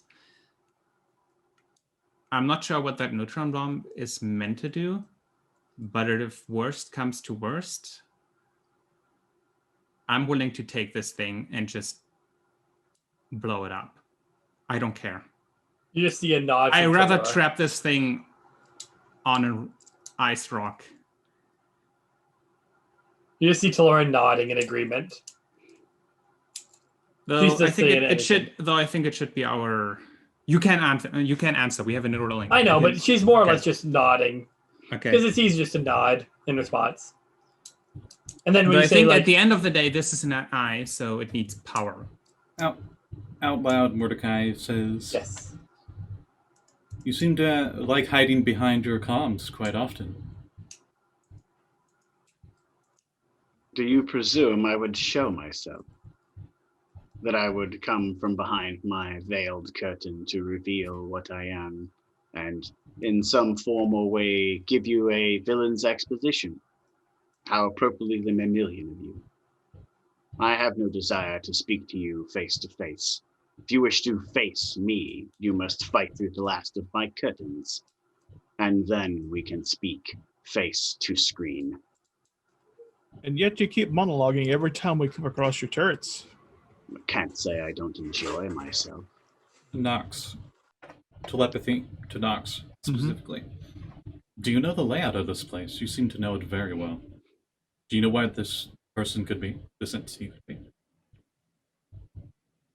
I could probably, I mean, the layout would probably have like a sort of like, I like don't know like obvious things, but anything, I don't know like Is there very small clear details, like but everything that is like obvious, I would know. So is there very clear like Server room would be pretty obvious. throne room-esque room? You do know from what you've scanned of the layout with your ability that beyond the next vaulted door is definitely a very strangely shaped room you've never been in when you were here. all right. I also have an alternative question. Where would I assume the power comes from for this place? You don't know. It's odd. It's not like a standard facility. Nothing is set up that directly identifies it's a power source. The radio antenna that was on top of this facility is rather large and oddly shaped, but that's the only thing. Everything else seems rather singular in its focus. I mean, from everything I've seen, we also know this thing would need like a large amount of power. So, and you do. It also like apparently doesn't have a sun anymore. So, the red dwarf star would provide very little solar power. Yeah, but it's also not like gaining it from like in any other way. I mean, even if it's like just a red star, like if you, depending on how you do it, you can still gain a lot of power from it. It's still a fucking star. It's a massive fusion reaction in space. It's just a very, very, very small, massive star. Talurra starts walking into the room. Just kind of like entering the room as the It's the only lead we have, but yeah, let's go ahead. Oh, Mordakai puts his laser sword ahead, and he dashes ahead. Okay. The next set of the next vaulted door before you looks a bit thicker than the other blast doors, but you don't see any turrets come down in front of it. No, there's no openings in the ceiling at all? None. Out of curiosity, I also can now cast Detect Magic at will, so I'm just going to do that. You don't detect any immediate magic in this area. There is a faint aura behind this door somewhere, but this door is apparently lined with enough lead that you can't quite detect magic behind it. All right. You sense that there's magic behind it, but you don't know where. Like, you get the feeling there's something there. Flora starts stabbing the door starts opening the door up. Start stabbing the door. Yep. You bust out the tin can opener, aka the Sunderer's modified plasma torch. The way you said it, I just like takes out a knife. Poke, poke, poke, poke. Basically, a very hot knife. Hot knife. It's the hot knife challenge. Yep. Hot knife through door. Yep. No, it's a magical knife that whatever cuts into turns into cake, so it just turns the door into cake. Yeah. That would be an amazing That would be hilarious. And also very disturbing when you stab living things. Right. Chunk of you turns into cake. Wait, would it turn the whole person into cake? I taste delicious. And they just instantly die. You step someone with it. No, fuck! You cut yourself with it, and you instantly die because you turn cake your finger now. into cake. It's like using poison in earlier D&D editions. Yeah. I know this because I used to use poison in my in the D&D 2e game, and I was terrified every time I had to use it. I remember that from third, Ridiculous. but I bet it was worse in second. But anyway. Yeah. Literally, you can poison yourself by applying the poison to your blade. Because apparently every poison in D&D works through sheer skin contact. Well, no, Hera, not all of them do. Not all of them do in 2e. Just the ones I bought because that's the ones I needed to use because I was a rogue. I was an assassin who used poison. Wasn't the thing though that applying the poison always carries the risk no matter what? Yeah. Because apparently right. applying poison to a blade always carries the risk but that you let's be stab honest. yourself. If you're Yeah. going to be putting a poison on the blade, it's going to be it's going to be a blood contact or skin contact poison. Right. You're not 'Cause you'll going to have use the an contact with it ingest yourself. poison. You're carefully trying to like put it on the blade without touching the poison. I was while you've so gotten it happy onto the blade. when I got a dagger of venom, which just auto applied poison for me. Right. I mean, it's Anyway, like, lights, Anyway, whatever. laser The, sword, door. hot plasma cutter cuts through that very thick door rather easily, despite the fact that it's twice as thick as some of the other ones. Thank you, The Dr. large Sander. door falls down into the floor instead of behind itself, as if it were suspended somehow, and you just cut it free. As it does, you see behind that door a rather large semicircular room. And the semicircular room has 6 large battle droids in it that are all kind of plugged into consoles on the wall. Mordekai's greatest enemy. Don't and recognize as these battle these- droids models at all. That's Wait, ultimately left to there is a you. I left chance. my background Do any of them look like they purposefully. roll? I left it purposely vague, so if you wanted to, whatever, you don't. I No, rolled no, percentage dice. Yes, you do. These are death droids, as your people call them. Question for the universe. Uh-huh. Since the shield wall I put up earlier didn't take any damage, would I be able to have picked it up and to reuse it? Yes. All right. I just want to point out, as someone who has played Republic Commando, forget Druidicos. They're not the scary ones. B2 battle droids. Oh well, yeah. That is the sheer terror. No, see, the thing is, the Droidicas are annoying because they have the shields. They're just tedious. Yeah. And I'd rather in die the faster. center of this, there's like 3 battle droids here, 3 battle droids here. And in the center, there is a large pillar of very heavily reinforced, heavily armored metals. Various metals, of course, of varying types. From behind that, you see a single glass sphere that illuminates. Knock, knock. Well, this looks like an obvious trap. Shall we go in? You've already opened wait. my door. Please step into my parlor. So we can see this sphere, right? Mm-hmm. But it's behind the armor that is provided. Oh, Oh, I so- know what Hera is going to do. No, because like you said like we can see it, so there Yeah. is it like is the armor like transparent or? No, the part of the armor is where the sphere is. Yeah, there's like I think glass, some kind of glass porthole, and you see Oh. a sphere behind it. so. It's armored, and then there's a small portal. Right. Okay. Right. Okay. Mhm. Because I thought like for a moment it was like basically the armor just loosely floating around it, so there's like always like some openings. Right, Like typical right. Get boss that design. sniper shot ready. Right, yeah. And from raising up from the ground next to the pillar is one of those like activation tanks. And inside of it, you see a person that is preserved. Captain America? No, it No. looks to be a particular person that Mr. House? one of you looks familiar. Yeah. I wonder who. Probably Hmm. it's probably a woman. It's Talurra. Yeah, it is, in fact, a woman. It's woman, Talurra. We female, look back at Talurra and she human like kind of. she's a Terminator. She just takes her face off. Ba-dum-bum-ba-dum. Probably a And one of the woman and looks a battle lot like droids- Nox. It looks a lot like Nox, oddly enough, but feminine instead of male in physiology. Yeah. Nox one has of a the battle bow droids here. turns on. Nox has a bow here, and Noxette has a no bow there. Actually, like both of them are named Nox because that's their last name, like the brother and sister's last name. Their first names, because I use them so rarely, I have forgotten, but I've written them. Forgotten to time. No, Nereus and Nera. One of the battle droids turns on and points at one of its gun arms towards the body. I do think that perhaps one of you finds this a little valuable. I was hoping that perhaps we could parley for just the briefest of moments. Where's my brother? You are all that was left after the crash.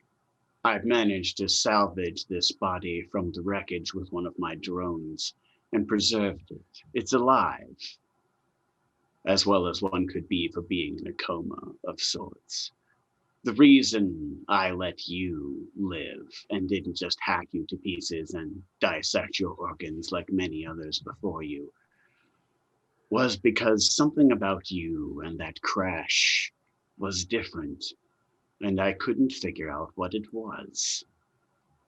What's the term you meatbags use? Ah, that's right. A soul. How far I away don't is the know what droid? that is or how to measure it. I don't know how to find it. And despite my many attempts to cut you meatbags apart, I can't seem to see where it's hiding. So tell me, how valuable is this flesh to you? Nox tries to reach, like, with her mind into, like, just touching the touching basically if anyone or anything is inside that her body effectively. Feels similar to yours. Can you feel them? Can I feel a presence even if they are unconscious? Yes. You feel a presence. I'm thinking I'm not sure Wanda division. how or what this is, but I, despite my many hundreds, nay, thousands of years of life, have been unable to find out what you humans and other meatbags call a soul. I've hacked thousands of you apart. I've drug tons of crafts to their grave to crash on the surface, and I've never found out what it is. What is a soul? If you answer this question for me, you can take the body and leave.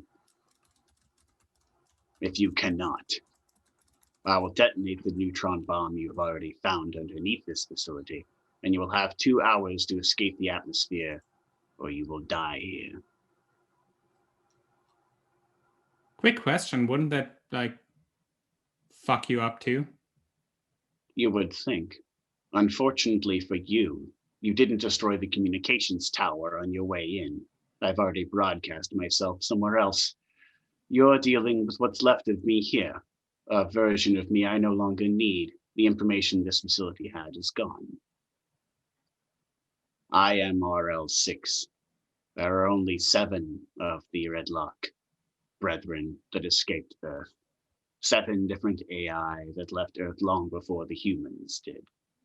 I am the 6th. My goal was to find out what made you living things tick, what made you what you are. Physically, I understand every part of what all of you are. The only things that I question is that rock creature that you set free. And you. You're fucking bad at this. At that moment, How long have you had? How far away is the droid that has its like arm gun pointed at it? It is about 15 feet from you. Perfect. I'm going to use an action to use telekinetic movement, and I pull it to me. It needs a strength save. It needs a strength save, all right? What's the DC? 15. Fails. I pull it 30 feet, so it goes 15 feet here, and then 15 feet behind us. Out the door. And as it was moving, that was my action. I action surge, and I hit it twice on its way out. Okay. Yes. Make your Holy attack Hold rolls. on. I do like that you warned everyone before. You also, Nox, have an understanding of magic that this particular mechanical being does not. You think perhaps this being is completely incapable of understanding what magic is or how it functions. That it would never find out. That's effectively what Nox was about to tell. Like, you don't know what magic is, so fuck you. You can, right. there's no way for you to ever find out what a soul is. Right. Where's action surge? Because There it is. our powers are beyond your comprehension. Talurra, I know what a soul is. It's a fish. I believe that's what goes in shoes. It was actually like Nox was about to say, basically, like, yeah, what we are is beyond your comprehension. You can say that while yeah. Mordakai is doing that. Let's just say Yeah, that you said that. Nox like looks up to it. Usually it's the AIs looking down on us.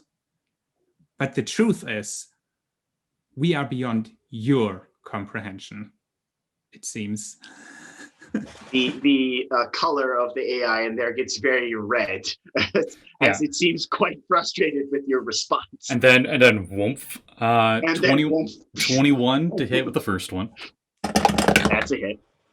And even higher, 25 for the second hit. So that's definitely a hit. Let's roll damage.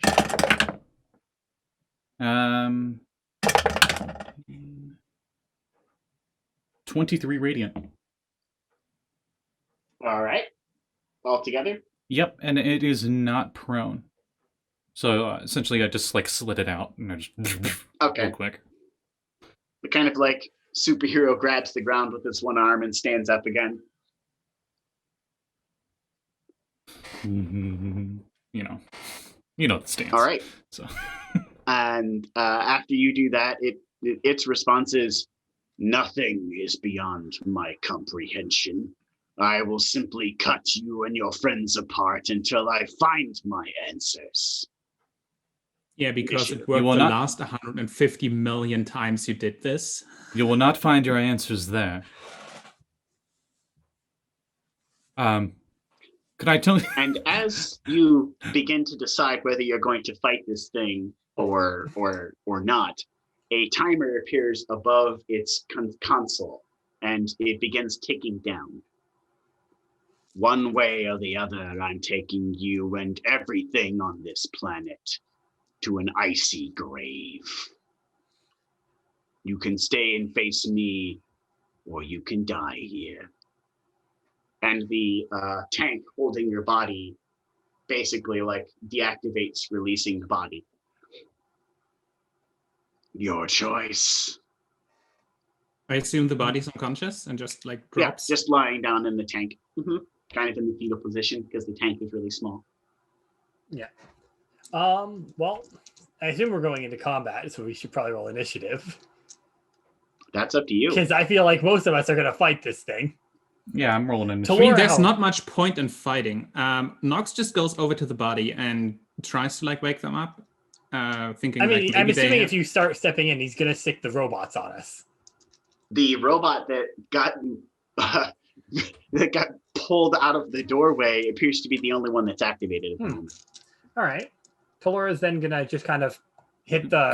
Grab your sibling and go. I'll catch up.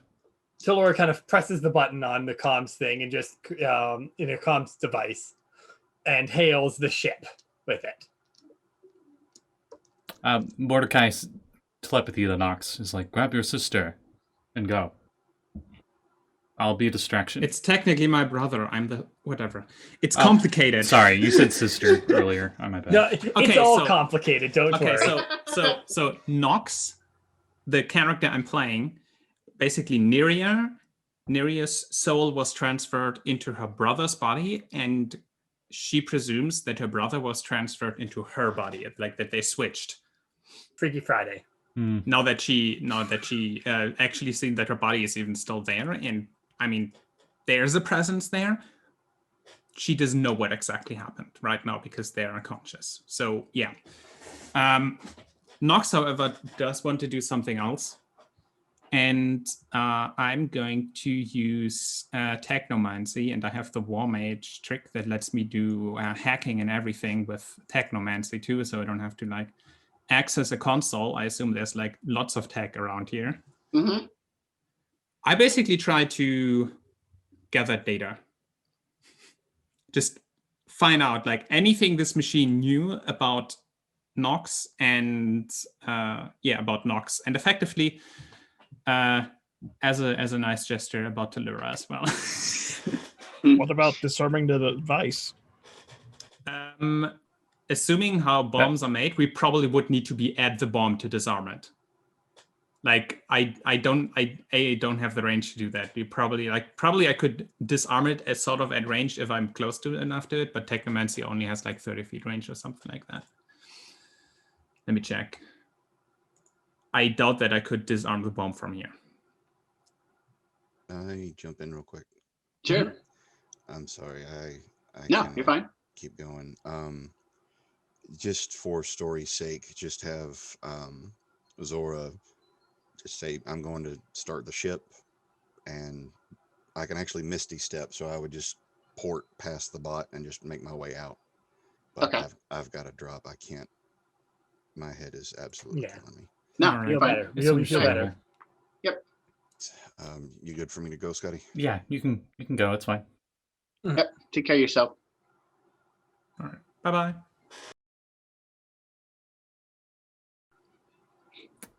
Zora ports out to grab the ship. Mm-hmm. And roll initiative, maybe? I don't know. I'm giving everyone a free action to do like a free round to do something like a surprise round kind of situation. And then after that, we will decide whether or not you're going to combat or GTFO. Okay. All right. We are near the end of the session. That's why I was like, Right. Let's wrap up with what you plan on doing, and then I'll either end it dramatically or we'll have a combat next time. So Nox, you move over and kind of check the body and pick it up and begin to run out. Yeah, at least like even if there's combat, they will like get the body out at least so that it's not going to like get shot or something in the chaos. Locathion uses himself as a shield and stands up and spreads his wings completely, blocking the battle droid from you, so you have a clear path past it. I can also move it away if you need me to. I'll try to anyway. I can always make it safe. So how much time is on the ticking clock trope? It looks as though the ticking clock has about an hour. He lied. He said 2 hours. Well, at least he didn't say 5 minutes, and 4 hours later we're still fighting. So Right. This isn't Frieza. 4 episodes later, the thing's still about to explode. We only have like 45 episodes before Namek explodes. I'm pretty sure it's now 4 minutes. We've been fighting for an hour. Please, I've been doing literally the same move over and over. Anyway, Mordakai says, if you want to know what a soul is, you have to have one. It's not something you can explain. And can I I don't know, this is kind of weird. I'm thinking like New Vegas, where you use like a skill check for dialogue. Can I do like a religion check to try to explain what a soul is to him? Sure. Because I'm proficient with religion, and that's gonna like never come up in this campaign, and I just want to have it be useful. My time has come. Point I've invested in this skill have paid off once. He's a knight from a holy order, so I'm like, I have to. Yeah, no, that makes sense. 22. 22, you do your best to explain to the AI what it is. And the red color around the sphere of the AI dims a bit. The clock still starts ticking, it keeps ticking. And the only thing it says to you before everything sort of shuts off is, if only that answer was so easily said by others. Perhaps the bloodshed was unnecessary. No matter. Your lives are so fleeting and small over the course of things. It doesn't matter. You have an hour. I suggest you leave. And the whole facility turns off. Okay. All the lights go black. Everything shuts off. At that point, hey, I got a light source for everybody. It's fine. So does Zora. I know Zora went ahead, but whatever. Right. We get the heck out. All right. We start getting the heck out of there, I guess. Well, Talurra's first gonna hail the captain to say, just bring the ship to the facility. Mordakai, if you don't have an inspiration point, you get one. Oh, thank you. Congratulations, you found the pacifist ending. I mean, I am a keeper of peace, unlike what this guy's based off of. I'm actually going to try to be that. Actually try to keep the peace instead of beat the shit. Yeah, I literally will. With the lights. I knew the peace. I knew the lightsaber wouldn't destroy him. It was just kind of to get him away. Right. and defend them off. Anyway. Too bad we can't disarm the device and take it with us. We don't know how big it is. Nox does. I don't think that's going to happen. So it would have been really funny actually if we had managed to trap this thing somehow, because Nox would have absolutely installed it in a potato. That would have been awesome. Oh, Hera, don't worry. We're going after more of these motherfuckers. I am now a potato. Just stick it in a potato. Total Each of Portal them, 2 all reference. 7 of them, just different types of tubers. Yeah. One's a turnip. One is a potato, another is turnip, Another is you have a carrot, radish. One's a sweet potato. And you said this device was going to like permafrost the planet in 5 meters of ice? Yeah. Well, I've got to do that. And then keep them all in one room, because somehow, like, I think they cannot, like, they don't like each other very much. And when they're like trapped in a potato and all that's left are the like remnants of a personality, you can just like keep them all in one room so they can torture themselves. There's each other's company. There's also an 8th one that the other 7 don't want to talk about, and it's just really obsessed with going to space. Space! But yeah, It's one good one. It's the one nice one. Talurra's going to call the captain to get him to bring the ship to the door. All right. And then she's going to just bolt towards the cryo chambers. Mhm. And her plan is to let out everybody they can fit on the ship, pretty much. Mordakai will also Aren't all go of them with you. dead with the cryo chamber? No, the cryo chambers were the ones alive. The other one, the one we found the rock person, where they were all dead. Oh, okay. How many people are in this cryo chamber? Did it look like? Rough Of the estimate. cryo chambers here, there's a giant bank of just an absolute ton of them. You have time to save 5 of them, Oh. given the thaw procedures. I was also thinking the ship won't be able to hold that many people. 5 people it will. Yeah, but not the whole place. Right. No, well, we'll have to make a decision of which 5 we want next session. Yep. Actually, I'm going to just choose for you. You pick as perfect. quick as you can along the lines, the 5 fastest to access, because that's what you can get quickly. You save 5 people, and you basically take them out the minute they're free from the pod and run them out to the ship as fast as you can, as you know the timer is approaching boom time. Now, if we can only take 5 because of the thaw time. Yes. How long is the thaw time? 10 minutes. Okay. And we can only carry 5 on the ship, what, because of like Space. Of how long it Mostly takes. the thaw time. Like if you thawed a bunch out, like the thaw time takes 10 minutes for them to thaw out. Oh, can we only thaw out one at a time? No, you can thaw out multiples. So if we Now, thaw out what- 5 in 10 minutes.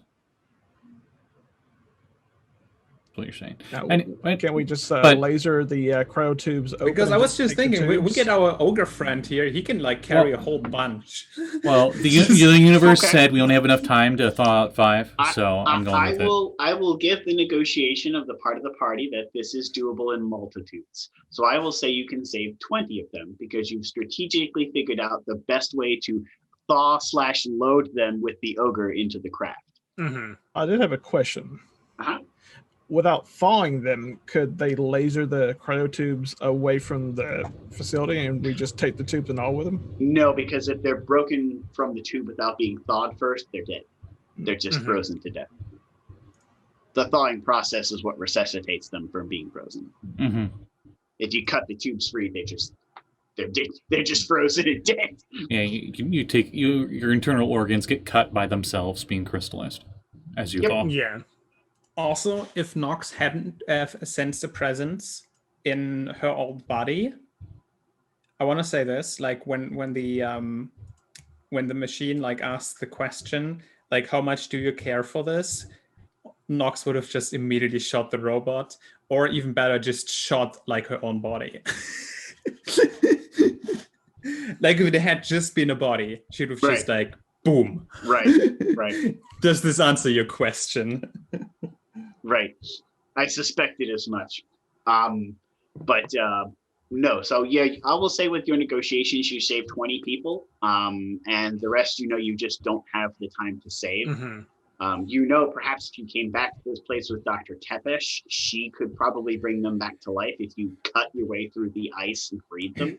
I mean, So- I have the sundering tool, so Right. I mean, if the entire atmosphere just turns into ice, that's going to be a tough thing to do. Just 5 meters of the surface.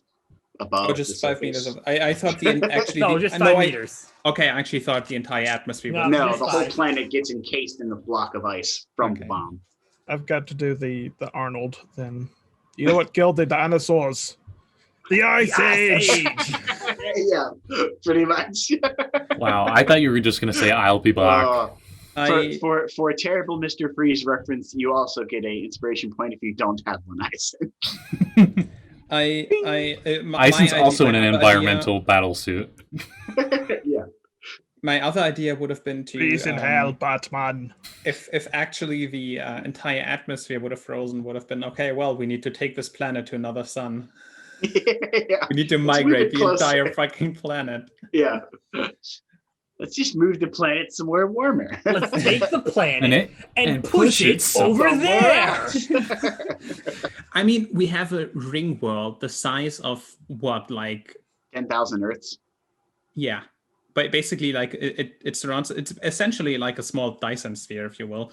And if we have that technology, I don't know. Like, there's probably technology to move a planet. So, metaphysics question: how hot was it outside on the planet when we got here?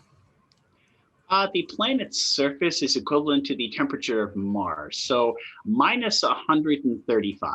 Okay. And yeah, Talurra, when they're kind of defrosting everyone, she'll get herself back into her environmental suit. Yeah. Mordecai's main concern would be trying to make sure these people stay calm. And I try to escort them into the ship. Most of them are still really sleepy, so they don't really notice a lot of what's going on. The cryopods themselves, are individually powered, and they have a battery that could last for a very long time. The small nuclear battery inside these inside these cryo tanks could last for quite a large number of years before it ran out of power to keep the cryo cell active. So providing you're able to cut your way into the facility, easily. Yeah, it's a nuclear diamond battery, so it could last a very long time. Yeah, I wonder if one of them lost their kid and wife before they got frozen. You don't think there's a Fallout 4 reference here, but I do appreciate the. I don't suppose we could, like, there's a way to just launch them into space and pick them up from there. They aren't ghouls. Not really. It's kind of Hera, we can literally just go back to the planet at any point. Yeah. You do quick count estimate. There's probably about 100 cryo tubes here with people in them. Shit. Mordecai tries to warm everybody else, all of them up with warm tea as we leave. To make it full circle. You get into the craft and begin making some tea to warm up the very weirdly half sleepy people that are very out of sorts and whatnot. A lot of them seem to have strange abilities they can't explain, much like your two compatriots, Talurra and Nox. They have strange abilities they can't really explain. They talk about weird headaches and other strange pains or things that maybe perhaps Nox and Talurra have also mentioned inadvertently. Being one with the psionics, I could help greatly with that. So I help them. Nox gets themselves to med bay or something like that. Run some diagnostics. There's a sick bay in the Penguin King, which is the ship you brought. Yeah. So every ship has a med bay, and I don't know if they all do actually. Fighter ones. King's the only one that does. I mean, the fighter ones not, don't. but any ship like of a bigger this size. Yeah. Hopefully has a med bay. You would hope so. You would hope they hadn't cut the med bay out for some other added. Even though med bay may mean something different on different kinds of ships. Right. Or maybe it could just literally be a corner where there's some alcohol to help you feel better. The med bay could just be old world blues, where it's just this big cylinder tube, and you just go in and does everything. Anyway. All right. So, in a rather dramatic fashion, you save 20 cryogenically frozen people's lives. And book it off the planet's surface in near moments before the neutron bomb goes off. And what can be described as a magnificent instant freeze. The entire planet's surface is encased in a very large, very thick block of solid ice. Even the tower that once stood atop the facility as a giant radio tower is encased as a giant block of ice. Anything touching the surface is frozen. And as the bomb stops and the ice slowly stops expanding from the surface, you realize before you had all left, Muno managed to shut the doors, protecting people that were still inside the facility from being killed by the ice that encased the surface of the planet. Muno sits aboard the craft with you. It's kind of tiny in here. Don't worry, Muno. When we get back, we got a bigger place for you. I'll show Muno the way to the cargo hold. Oh, Muno like this place. Real tall. Yeah, we'll. You can make yourself comfortable here. It's better than the small cabins. Where are we going though? We have we should have more than enough space. Okie dokie. Muno sits down in the large cargo hold on top of some storage boxes. Chair. You say out loud as he sits down on some boxes. He's a friend. Anyway, Mordakai probably says some quippy thing like, well, I hope the next planet we go to is a lot warmer. Something. Nox just says, be careful what you wish for. My squire, he's turned to the dark side of psionics and we're on a lava planet. And you, on that note, we will leave it off as you see your Nox, your body sort of comes to and seems to wake up. And before I there's would a have been response, brutal. I would have been brutal. Shot of adrenaline, boom. Right. There we go. Right. And as you do that, it kind of like the gas like that's where we'll stop. Ooh, okay. So we will stop there. You are on your way back. When you do that, you're down in the sick bay, kind of helping other people and getting everyone calmed down and situated and stuff like that. Locathion's down there using his golden hand to heal anyone that may be injured or it looks like they're really screwed up in some way. You notice anyone who looks like they're even mildly healthy, he doesn't help at all. But if they look like they're injured or like they can't help themselves, he heals them and kind of takes care of them. You're not sure if that's a personality flaw or something else is going on there. But if they look like they can take care of themselves, he has no concern for them at all. When you ask him, he probably says it's called triage. Pretty much. He does that kind of helping you, and the craft makes the several jumps necessary to get back to the ring world. And we will leave with your body waking up as you pull into the ring world's hangar. All right. Cool. All right, so we will stop the episode there, and we'll start now with some plugs. Why don't we just start with the person we left off with a second ago, Nox? All right. I don't have... No, wait, I do have something. So every other Sunday, which means not tomorrow. Tomorrow would have been a replacement thing, but I sadly can't because I fucked up my sleep schedule. And I will be asleep when the game should be, so no game. But then the next Sunday, when we will continue our regularly scheduled adventures of Starfall Academy, a mask game, where the entire class 1A and 1B fell into another dimension at the end of last session. So yeah, or...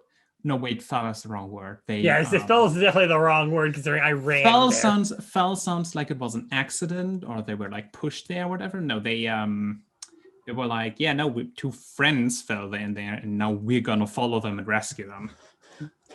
Hera, my character literally ran on broken legs. Don't discount her the amount of willpower she was using there. Looking on the calendar real quick for those watching at a future date, that will be March 21st. Mm-hmm. All right. Yep, that's me. All right. We'll move on to Eisen. Any plugs? I got nothing. Just glad to be here. All right. Well, we're glad you are here. Talurra, any plugs? Aside from what Hera just said, which is on my channel, Fractured Moon D&D, you can also find every other Thursday at 8:00 p.m. EST, Saffron Academy, a bubblegum shoe game where Aya Golender is our GM, and it is a magical school game where next session we have a guest with us, and I think we'll be missing Scotty and Callie for it. I don't know what you guys are planning, but that'll be on the 18th, and we may or may not be there. It all depends. Yeah, it all depends, but yeah. So come check that out. It's a blast. It's a lot of chaos, but like a lot of controlled chaos. Not Chaos Crew chaos. Not Chaos Crew level chaos. That's kind of hard to top. But yeah, come check that out on my channel, Fractured Moon D&D. It's always fun.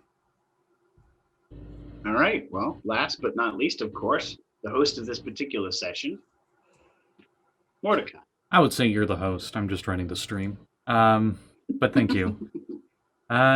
As stated earlier with the other plugs, week vacation, so there won't be any games on this channel until the 24th of March, where we continue Mistocren's Valley. And I thank you all for your patience.